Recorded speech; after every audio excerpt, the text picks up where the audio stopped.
Bonjour à toutes et à tous. Pour la première vidéo de la chaîne, nous allons aborder le sujet de la société militaire privée américaine, Blackwater. Donc, Blackwater était l'armée privée la plus controversée de la guerre contre le terrorisme. Une armée très chère, puisque leur contrat avec le gouvernement américain leur aurait rapporté plus d'1 milliard de dollars. Blackwater a été fondé par Erik Prince, un ancien Navy SEAL. Il a eu l'idée de créer Blackwater dans les années 90, alors qu'il était dans les forces spéciales. La chute de l'Union soviétique venait de mettre un terme à la guerre froide, et puisque le risque de conflit à grande échelle n'existait plus, le gouvernement américain a commencé à couper dans les dépenses militaires, au point où même les forces spéciales n'avaient plus aucun endroit pour s'entraîner.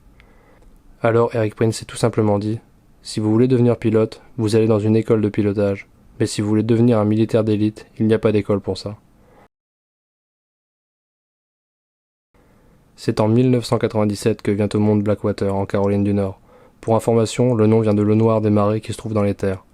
À cette époque, Blackwater n'est qu'un centre de tir et de formation pour les militaires et les opérateurs des forces spéciales. Mais dès la première année, les revenus dépassent les 400 000 $. À ce moment-là, ils ne pensent même pas à envoyer des soldats privés en dehors des États-Unis. Et puis vient le 11 septembre.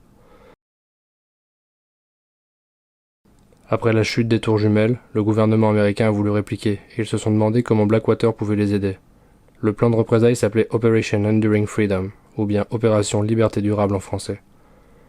Puisque les membres de Blackwater étaient tous d'anciens soldats des forces spéciales, la compagnie gagne un premier contrat pour faire de la sécurité autour et dans les bases au Moyen-Orient. Et c'est comme ça que démarre l'ascension de Blackwater.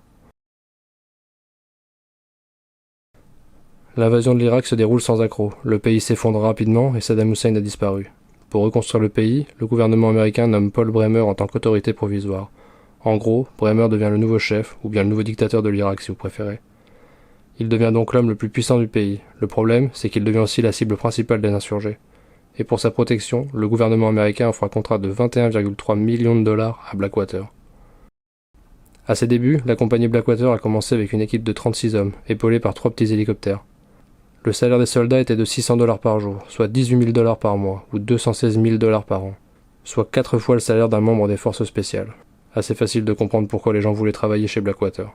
Au final, Bremer a survécu et aucun des membres de la compagnie n'a été blessé pendant les 11 mois du contrat. Et grâce à cette exceptionnelle publicité, Blackwater allait bientôt être en charge de la sécurité de tout le monde.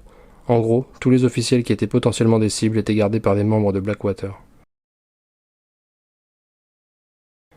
Après des combats intenses dans les montagnes près du Pakistan, les soldats américains sont à court de munitions. Le problème, la zone de largage est trop dangereuse.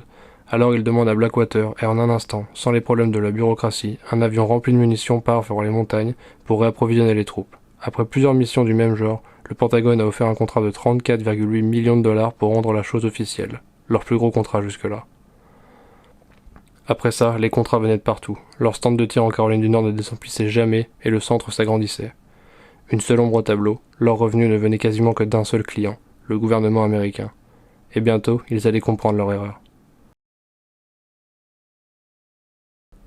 En à peine quelques heures après le massacre de Nisour Square survenu le 16 septembre 2007 et qui fit 17 morts et 20 blessés, Blackwater devient le nom le plus détesté en Amérique. Alors Blackwater est devenu Xi Service. Mais en 2009, Erik Prince démissionne de son poste de PDG et en 2010, il met la compagnie en vente, compagnie qui vaut maintenant moins que ce qu'elle valait en 2004. Elle fut rachetée par des investisseurs et le nom fut de nouveau changé en Academy. Erik Prince et sa famille ont ensuite déménagé à Abu Dhabi où ils vivent encore maintenant. La morale de tout ça, c'est que si le gouvernement peut vous rendre riche, il peut aussi tout vous reprendre en un instant. À savoir que les revenus dans le domaine de la sécurité privée devraient s'élever à 81 milliards de $ en 2023, et ce chiffre ne prend en compte que les États-Unis. Mais posez-vous cette question, si la guerre arrive, que préférez-vous? Que vous, vos amis ou vos proches soient forcés de prendre les armes et de partir au combat, ou bien que le gouvernement paye des professionnels qui veulent faire le travail?